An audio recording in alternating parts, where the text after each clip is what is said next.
গতকাল বেলা 12:07 দুর্ঘটনা ঘটে। দ্রুত ঘটনাস্থলে পৌঁছে যান রাজ্যের 4 জন মন্ত্রী অগ্নিমিত্রা পাল, কৌশিক চৌধুরী, শরদ্দত্ত মুখোপাধ্যায়, ইন্দ্রনীল খাঁ। তারা ঘটনাস্থলে ছিলেন। রাতভর চলেছে উদ্ধার কাজ। মুখ্যমন্ত্রী শুভেন্দু অধিকারী তিনি দ্রুত ঘটনাস্থলে পৌঁছন এবং এরপর যান এসএসকেএম হাসপাতালে যারা দুর্ঘটনায় আহত হয়েছেন তাদের চিকিৎসা ব্যবস্থা তদারকি করতে। রাতভর উদ্ধার কাজ করেছে এবং একটি বাস রাখা হয়েছিল যেখানে কন্ট্রোল রুম তৈরি করা হয়েছে। যেভাবে উদ্ধার কাজ চলেছে তার পুঙ্খানুপুঙ্খ বিবরণ দেওয়া হয়েছে মুখ্যমন্ত্রী শুভেন্দু অধিকারীকে।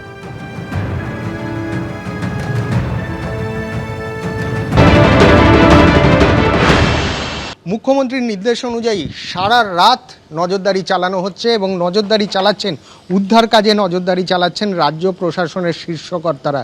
রাজ্যের 3 জন মন্ত্রী এখানে রয়েছেন। তার পাশাপাশি রাজ্য প্রশাসনের মুখ্য সচিব, স্বরাষ্ট্র সচিব সহ রাজ্য প্রশাসনের একাধিক কর্তা, পুলিশ কর্তারা এখানে রয়েছেন। আমার সহকর্মী সন্দীপন গুপ্তকে দেখাতে বলবো, এই যে বাসটা রয়েছে যেখানে লেখা রয়েছে মোবাইল কন্ট্রোল পোস্ট, এখান থেকেই কিন্তু পুরো বিষয়টা কন্ট্রোল করা হচ্ছে এবং উদ্ধার কাজের তদারকি এবং নজরদারি চালানো হচ্ছে। আমরা দেখলাম যে এই বাস থেকে রাজ্যের ক্রীড়া এবং যুব কল্যাণ মন্ত্রী ইন্দ্রনীল খাঁ তিনি নামলেন, সেরকম রাজ্যের মুখ্য সচিব এবং স্বরাষ্ট্র সচিব নামলেন।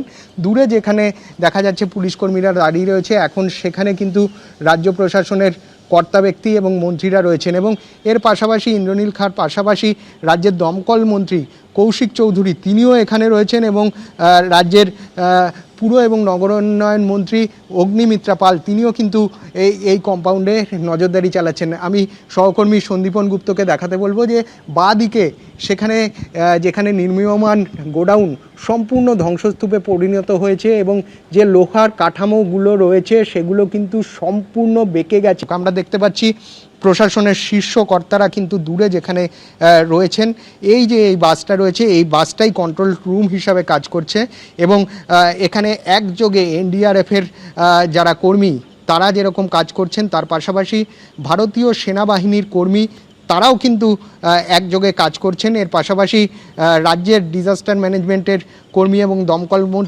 দমকল কর্মী এবং কলকাতা পুরসভার কর্মীরা কাজ করছেন এবং এই বাস থেকে পুরো বিষয়টা নজরদারি চালানো হচ্ছে রাজ্য প্রশাসনের তরফ থেকে। তারা ঘন্টায় ঘন্টায় কিন্তু রাজ্যের মুখ্যমন্ত্রী শুভেন্দু অধিকারীকে পুরো বিষয়টা রিপোর্ট করছেন এবং এখানে যারা আটকে রয়েছেন এখনও মনে করা হচ্ছে বেশ কিছু শ্রমিক কিন্তু এখানে আটকে থাকার সম্ভাবনা রয়েছে।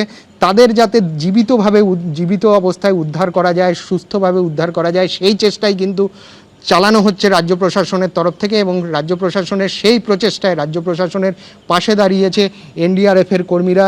আমরা দেখতে পাচ্ছি যে ক্রেনগুলো রয়েছে সেই ক্রেনগুলোতে ভাঙা যে অংশগুলো রয়েছে সেইগুলোকে টান দিয়ে রাখা হয়েছে যাতে ভেঙে না পড়ে, সেই কারণে কিন্তু টান দিয়ে রাখা হয়েছে এবং খুব সাবধানে এই উদ্ধার কাজ চালানো হচ্ছে। কারণ ভেতরে যারা রয়েছে উদ্ধার কাজ চালাতে গিয়ে বা ড্রিল করতে গিয়ে যাতে কেউ ক্ষতিগ্রস্ত না হন সেই বিষয়ে কিন্তু সেই কারণেই কিন্তু নজরদারি চালানো হচ্ছে যাতে খুব সাবধানতার সঙ্গে যারা ভেতরে আটকে রয়েছেন এবং তাদের যাতে সুস্থভাবে উদ্ধার করা যায় সেই আশা নিয়েই কিন্তু উদ্ধার কাজ চালানো হচ্ছে। আমরা দেখতে পাচ্ছি যে সারা রাত উদ্ধার কাজ চলছে এবং যেটা রাজ্য প্রশাসনের তরফ থেকে মনে করা হচ্ছে যে এই উদ্ধার কাজ সম্পূর্ণ শেষ হতে কিন্তু বৃহস্পতিবার গড়িয়ে যেতে পারে। ক্যামেরায় সন্দীপন গুপ্তর সঙ্গে সুদীপ্ত, এবিপি আনন্দ, কলকাতা। এবিপি আনন্দ, এগিয়ে থাকে, এগিয়ে রাখে।